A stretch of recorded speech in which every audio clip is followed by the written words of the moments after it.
And with me today is Greg Young. Greg? Hi, Greg Young, Vice President of Cybersecurity at Trend Micro. Hi, John.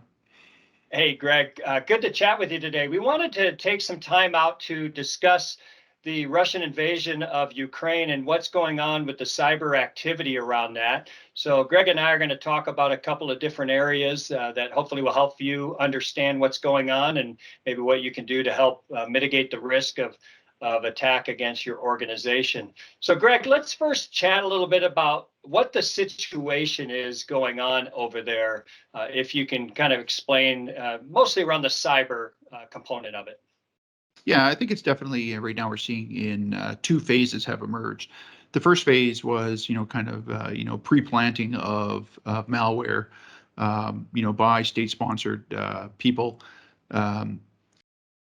Some of it has been in use, and others we suspect is, waiting to be actioned. Second phase was third parties or associated groups weighing in, whether they be, organic or other organizations kind of going in, and those are less of the, pre-planned ones and more the responsive ones. So ones would be, we're seeing some DDoS attacks, some other kinds of attacks that.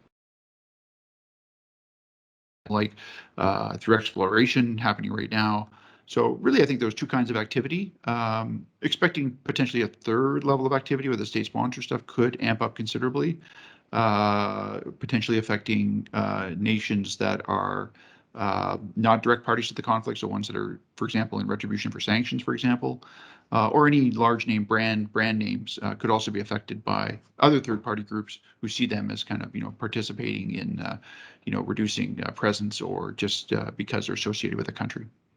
Right. Yeah. I know our audience may be interested in understanding, when a nation state does declare war on another nation, what are some of the cyber activities we might see in that type of a conflict? So we obviously have talked a little bit about some of the DDoS and web defacements and things like that, but maybe give us an idea of some of the other types of attacks that we could potentially see come out of this. Right. I think ransomware is the most, what used to be ransomware type attacks where you would implant and then action later. We're kind of gone back a generation now, going to say, hey, we're just going to destroy your, wipe your machine. So you and I were just talking about wiper malware, where instead of kind of, ransoming and encrypting it, no, we're just going to wipe the machine, which in effect, has the same kind of outcome to you quite often, because you're going to have to restore the machine anyway.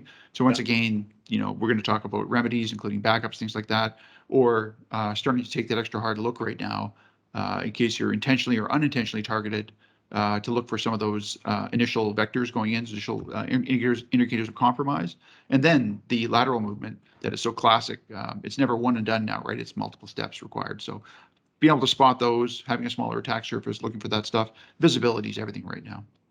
Yeah, and I think disruption is probably the main goal, right? Let's disrupt it. Whether, if it's a web defacement of a government website where maybe the citizens can obtain information, if they can't get access to that, then obviously that causes confusion for the citizenry there in that country. DDoS attacks obviously are a big one there, where they can DDoS a web server or critical infrastructure inside the organization. I think a lot of people are worried about critical infrastructure. Maybe talk a little bit about that, and is it as prone to defense or attack as we've heard, or are we a little more resilient in that area, you think? As a rule, and I'm never a sky is falling, fear, uncertainty, and doubt guy, but as a rule, IoT is always more vulnerable. Well, why is that? Because it's of a different kind of treatment than our other kinds of, there's not escalator Tuesdays where you're getting a new sort of patch that's coming out every Tuesday for to fix your elevator vulnerabilities or escalator vulnerabilities. So much more vulnerable that way. Also much harder to patch, because even knowing what you have out there is a real issue as more and more stuff gets smarter, as wireless is glued onto these things to make them more readily accessible. The advantage they have is because they're non-typical, so a lot of the typical kinds of malware we see won't affect them. However, more and more of them are have embedded Linux or Windows systems, or are easily addressable. And what we learned from the past is that bad guys will just scan for this stuff. Doesn't matter what it is, anything addressable, they'll find it, try to exploit it. So yeah, it's a big part of the footprint. I think in specific to this incident, what we're seeing, or these events right now, is when does it become a targeted one where we're going after specific installations? We've seen some of that, but does it become more widespread and then involve military gear? That would be kind of a third phase. Yeah. So there's some good information about what we might see, what we have seen. Um, let's talk about some other topics, right? Yeah. So how about what's Trend doing right now? What are we seeing sort of from the Trend Micro side? Yeah, Trend Micro Research, which comprises a number of researchers all over the world, and as well as our automated systems that pull threat intelligence from our customers or from other places. And we're actively looking for new threats that may be coming out of here. We obviously have looked at the existing threats, and we've added protections for those. Our threat hunters are out actively searching the web and searching, customers' implementations for any new types of attacks. Conti, the Conti group, ransomware group, came out in support of the Russian country regime, as did Lockbit, and those are two ransomware actor groups that we've just recently published a lot of details on. Right. So we're obviously looking at those and helping customers deal with those. One of the areas we find very helpful is early warning detection. So because we know all the activities that these groups do inside a network, once they get into a network, we can actually identify early stages of the attack and alert the customer around that. So all of that's in play right now. We will continue to update our landing page, our Ukrainian crisis landing page, with information, new IOCs that are found. And the one thing that I noticed, Greg, and I'm very proud of the industry has come together, and anybody who finds a new threat is publishing that out publicly to everybody. Whether, as well as a lot of the government agencies, CISA and some of the European country governments have given good advice to their businesses and their individuals out there on what they should be doing and what they can do to minimize the risk of infection. So we'll keep monitoring, we'll keep identifying anything new. If this does shift and we start seeing attacks outside of that region against some of the other businesses or critical infrastructure in other countries, that certainly is that will be known very quickly, and we'll start dealing with that as we need to. Okay.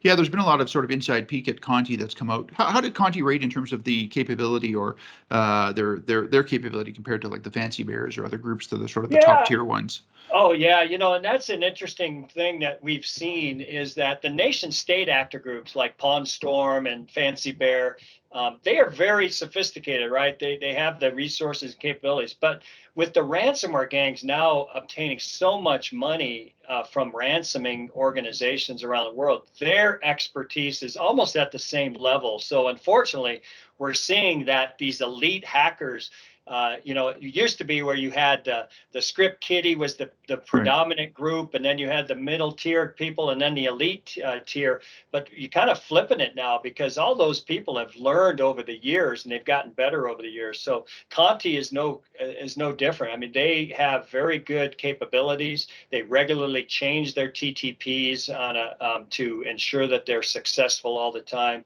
They have a really good affiliate program because they are a ransomware as a service group, so that certainly affects things. So yeah, they're up at that same level, in my opinion. I mean, it's a business, and it's built as a business, right? Yep, Script Kiddie's got a full-time job. And for the malware that you mentioned, sort of the new stuff, if we're seeing some new stuff versus sort of old stuff repurposed, do you have any sense of sort of, is it mostly old stuff being repurposed, or is it predominantly new stuff we're seeing now? Well, there has been some new stuff. There's this new hermetic wiper that was just published about, and that had some new capabilities in it. So again, old does work, certainly, especially when it comes to vulnerabilities. Good news, we haven't seen any exploits out of this yet, but that could be coming. But yeah, on the malware side and the malware development, most of it is around, improving obfuscation. So how can I not get detected by the security products that are running there?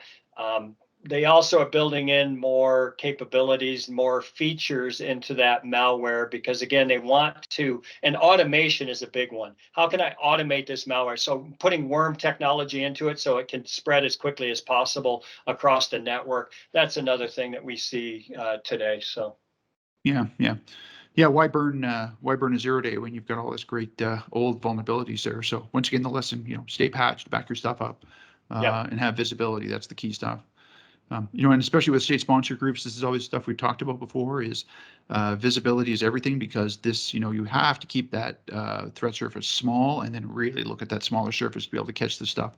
So if you constrain them down to a narrow hallway with only a few doors, it's going to be easier to watch the CCTV and find out who's in there. So. Yeah, the micro segmentation and all that. One area that we're kind of a unique in the industry is that we have a huge consumer side of our business, All right. Greg. And one of the things obviously that has occurred is the scammers are coming out of the woodwork right now. So you're seeing a lot of scams being perpetrated against consumers, especially around the charity and support. So you'll receive a phishing email or a text message that says, hey, you can support the Ukrainian people or the Ukrainian military by donating to this charity. And these charities are all bogus. And so one of the things we've been doing is building a list of all these scams and scam domains and so forth, and adding that to our consumer products protection. Also, the misinformation. That's the other thing we didn't talk a little bit about. Misinformation is huge, right? Yeah, absolutely. So that's a great point you brought up about the fake sites, and great time to send out a reminder to employees to say, hey, look, just a reminder, before you're clicking on new contribution links, just remember to make sure they're legit. So myself, I always check these links through a URL checker. It takes a second, right? You copy paste it, everything's good, easy step to do. But in these times of stress, that's what the phishing groups Yeah, rely and one on of the challenges that a lot of people have is understanding misinformation, or what news is legitimate and what news isn't. And so, some of the capabilities we've included is the ability to detect this inside some of the products. So, again, if you want to do it, great. If not, you can look for trusted sources on a regular basis. Go to those sources instead of clicking on a link that comes from an email or a message or in your social media. That's always going to be a little bit dicey potentially. Yeah, great point. I noticed as well on Twitter there was some links posted for people to contribute to effectively a denial of service attack. On Russia, keep things busy. If you just click on this, this will help you participate in that. I really discourage people from doing that. Not because you shouldn't follow through in life with your aspirations or whatever, but just recognize in a lot of places that would be potentially an illegal act. So there's, I think, better ways to channel. Never ever hack back, unless you work for the government. Maybe in your job description. But please be really careful with that. So because one, it could be illegal. Number two is it could be bait and a bad thing to do. Yeah. And you don't want to get yourself blocked too. Your ISP exactly. could end up blocking you. So. You'll put a target on yourself potentially as well. So Greg, let's shift a little bit in terms of what can some businesses do today to maybe mitigate some of the risks that they may deal with in the future here. Yeah, I think that the good old set of recommendations around backing up. If you have any sort of questions about your ability, what your backups are like right now, just put some emphasis on that, and you're going to get management support right now to do that. So just confirm that backup is working, and that if you've expanded, for example, if you're now expanded out, to a greater cloud footprint or some new, cloud service providers, make sure that stuff is backed up as well. Great time to check that. Next one is again patching. Please do that. And the last one is visibility. We've again, you and I have talked about this a lot. That lateral movement that's required is going to take multiple steps. The bad guys, especially the ones that are involved in these events, are the most advanced potentially. So really watch for these things. And if you need to increase your visibility, do that. Some non-traditional sort of security telemetry is a great place to start. Yeah, that visibility we talked earlier about the early warning, and that's where the visibility can come into play, right? If I can identify the early stages of an attack quicker and faster, I'm going to be better off. I'll be able to actually stop the ransomware being deployed if I can block it there, block the command and control infrastructure. That kind of stuff is always good, always ability to do that. So yeah, good ideas. We also have a lot of tips and ways to improve things on the landing page, which is www.trendmicro.com/Ukraine crisis, all one word, Ukraine crisis. Cool. They can find information there. We also have like best practice guides for our customers. So if you're a customer of Trend Micro, you want to look and make sure you have all the features and set properly, you can find those guides in our knowledge base, which is our customer support portal.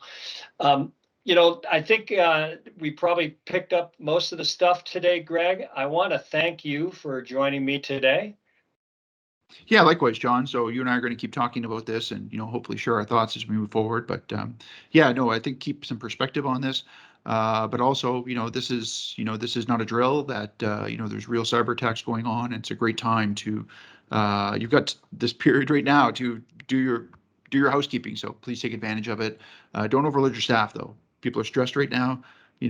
Try to use tools that reduce the work, but don't load it all up on the people. But it's a great time right now to make some changes, but don't break things when you make those changes. Yeah, that's good advice, Greg. And again, for everybody out there, we hope, hopefully you stay safe, stay healthy. And again, if you want more information, you go to trendmicro.com/Ukraine crisis. So thanks, everybody. Have a great day, and we'll talk to you soon. Bye-bye.